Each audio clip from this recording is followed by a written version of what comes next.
My dad left when I was 5, forgot my birthday at 10 and never celebrated it again. Told me that he didn't believe in birthdays, which hurt me more because he lied to me. That jacket he gave on the 30th birthday to remind me of him, he said. And I told him, what, that you're a liar, a cheater, a manipulator, overseller, back-end seller? He said, no, to remind you that you can't take anything with you when you're gone. He had torn all the pockets out of it.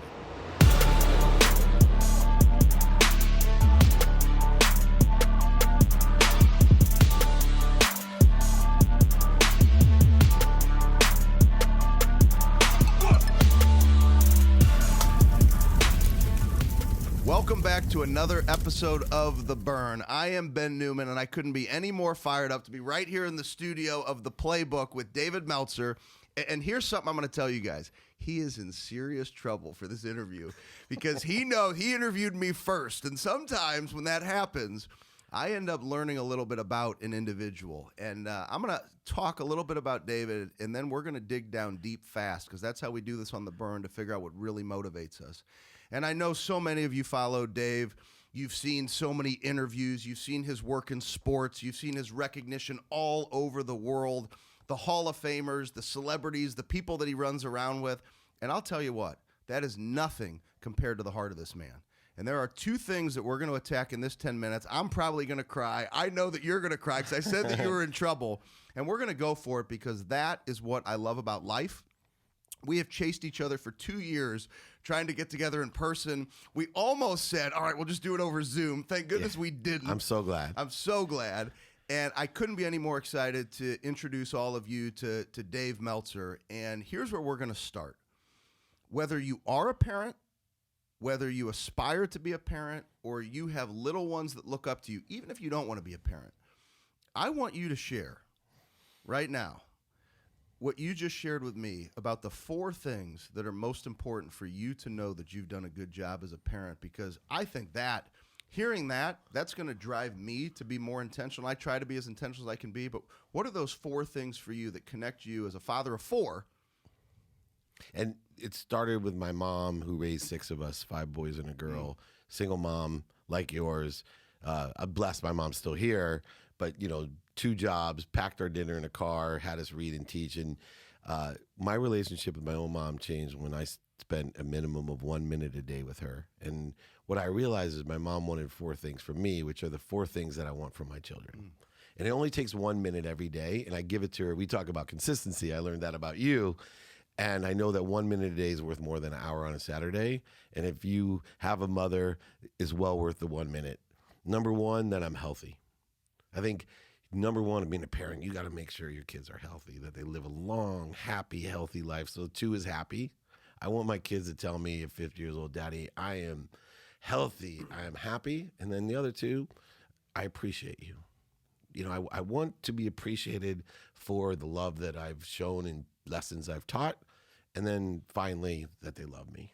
If I could just get those 4 things from my 4 children, and for them to articulate, I talked about Jerry Jones Jr. articulating better than anyone I've ever seen at 51 about his own father. But basically what he said is, I'm a really healthy guy, I'm a really happy guy, and I really appreciate my father, and I love him so much. And it came across, he didn't use those words, but it came across. So if you want to change the most important people in your life, your children or your parents, the most people, I would say the people that are most relative to you, whatever those people are, those are the only 4 things they want for you. And if you can articulate it, you'll change their life.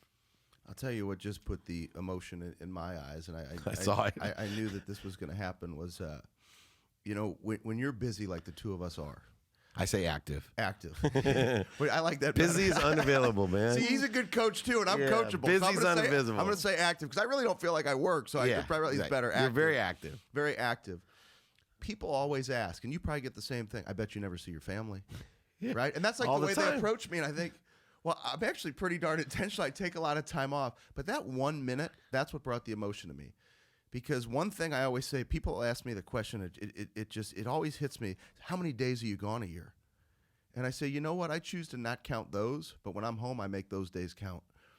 And for you to say that minute, it makes me realize and it affirms. And when I'm home, I take the kids to school, practice. I mean, I wake up lunches, me too. I wake up at 3:00 in the morning to work out, and people think I'm crazy, but I do it because when I hear the pitter patter of my kids' feet at home, like I'm on dad.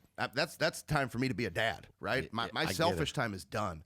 And so that really hit my heart. And so I appreciate you going there. And that's one of the things I had mentioned, that I could tell your success comes from that heart, nothing else. I could tell you got confidence and swagger, and you can build relationships, but you got a hell of a heart. Yeah, and I will tell you that minute thing, routine-wise, we're both active people, right? I believe in activity I get paid for, and I don't. But I have two routines, one when I'm at home and an adaptable routine. And the adaptable routine is based off of time. I literally tell myself, number one, and this is a big shift that'll probably bring tears in my eyes, family was always first, then work, and then myself. And by 50, by 48, it hurt me. Now, my wife told me, because we recovered from losing over $100 million, our lives could not be better. And I said, what do you want? Anything you want, honey, what do you want? She said, I need you to take care of yourself. I said, what do you mean? I'll anything you want. No, I need you to take care of yourself, because if you don't take care of yourself, and if you do take care of yourself, I know you'll take care of everyone else. Number one, it chokes me up, because it means my wife really knows me. Like, that's what's most important for me, is to have the ability to take care of all these people. And I wasn't spending the time in the right way. So I spend a minimum of an hour a day on my health. Wake up at 4 a.m. the same way. Health first, then I spend 30 minutes with my wife minimum every day, no matter where I am in the world. FaceTime, phone, whatever it is. Minimum 30 minutes with the 9-year-old. Minimum 2 minutes with the 3 teenage daughters. I asked for 5. They gave me 2. But they get me every day. I know they roll their eyes. They get me every day 2 minutes, minimum. Then 1 minute for my mom. Those are must-haves on the daily routine and the adaptable routine. And my life has changed exponentially, because all of those people, number one, I'm in much better shape like you. 2, right, it goes right to my family. Once those relationships are secure and everything's coming through me for them, the money-making business all comes easier. I have that, like you said, go to the heart first.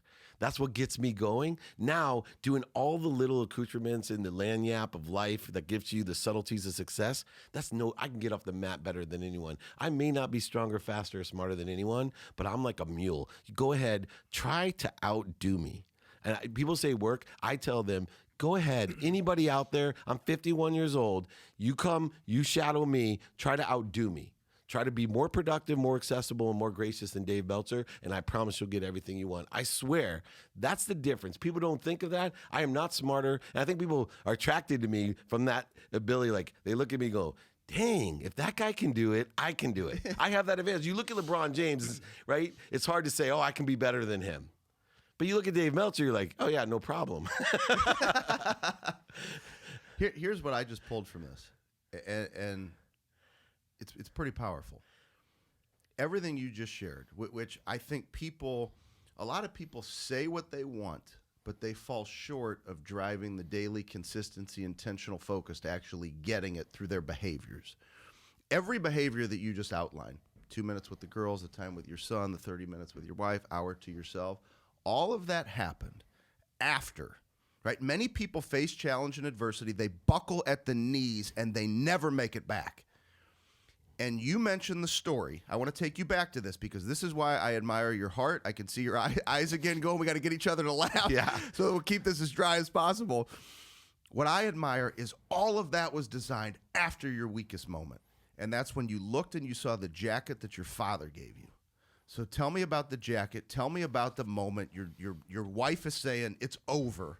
You've lost over $100 million, and you see a jacket that represented what for you? Yeah, it was actually before I even lost the money. My wife, I was acting like such an idiot. And I was acting like an idiot. She saw the writing on the wall that things were not going to be good for us in the future. But we still had a lot of money. But I came home. She said she was going to leave. I looked in that closet, and I saw a gift my dad gave me when I was 30. My dad left when I was 5, forgot my birthday at 10, and never celebrated it again. Told me that he didn't believe in birthdays, which hurt me more because he lied to me. That jacket he gave on the 30th birthday to remind me of him, he said. And I told him, what, that you're a liar, a cheater, a manipulator, overseller, back-end seller? He said, no, to remind you that you can't take anything with you when you're gone. He had torn all the pockets out of it. And I said, Dad, I'm nothing like you, but I'll hang that jacket up. I'm not going to be the richest man in the cemetery. Well, anyway, I came in that room thinking about divorce lawyers, thinking about ending my relationship and what was a great life and quitting, being one of the bucklers, right? I looked at that jacket and I realized I was just like my dad. I was a liar, a cheater, a manipulator, overseller back then. So even though I was a multimillionaire and I didn't love myself, and how could I love other people? And I decided at that time, after watching Rocky, to outline my life with 4 values. And I was just going to live by these values. And from those values, was going to build back everything that I wanted in my life. Gratitude, accountability, forgiveness, and inspiration. Every day, those were the 4 things. I'd answer all questions by it. I'd do all activities by it.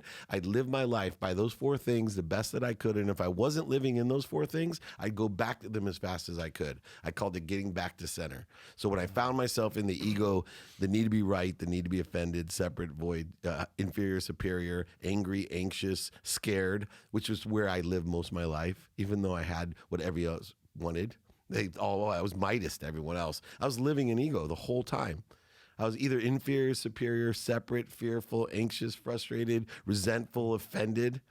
I would let it all go. And now when I visit that place, which everyone does, I go right back to center, right to gratitude, right to forgiveness, right to accountability, and right to inspiration. I believe that you and I especially, we're always connected to the most powerful source of energy, light, and inspiration that's ever existed, and that we're the ones that are creating the interference or corrosion to that connection. And we do it through ego-based behavior. And that's why when you tell, you are one of the world's greatest performance coaches to the greatest teams and executives in the whole world, the reason is you allow them to raise their awareness when they're creating that interference. And you start with the heart, you go to the head, and the bodies all follow, which even as an executive, the body's really important, but everybody's always starting with the head. You start with the heart, and that's where you and I live. Well, I appreciate you saying those things. The one thing that I would tie back to is that I would just want to be just like you are, right? I hope that people see, and it's interesting. I knew that I was going to be very excited and impressed with our time together. But it's been a completely different level because of your level of emotion. And I just want to thank you for our time together on the playbook, but also for your time here on The Burn, for being authentic and being you, because we live in a world today where people are trying to figure out who do I want to try to act like rather than trying to just be themselves. And I do the very best I can to wear my emotion on my sleeve, to be the best I can be. And when we see and meet examples of individuals like you who just put it out there and show it, I think it's such a powerful lesson for everybody watching. And for me as another example, that it's okay to cry. Yeah, for sure. It's okay to be authentic. And it's okay to get after it and fight to make a difference in people's lives. So I thank you for sharing your heart, for sharing your motivation and your burn. And I know that those knees will never buckle because you know how to get up off that mat of life. I'm a little burro, man. Be kind to your future self. Do good deeds and love yourself. Learn to love you, but be kind to your future self. And that world changes in front of you. There is no buckling. It's the enjoyment of the consistent, persistent pursuit of your potential. Nobody else's. Ben, you are the man. You are welcome back to my office, to my podcast. I appreciate it. Anytime. Thank you so much. Thank you.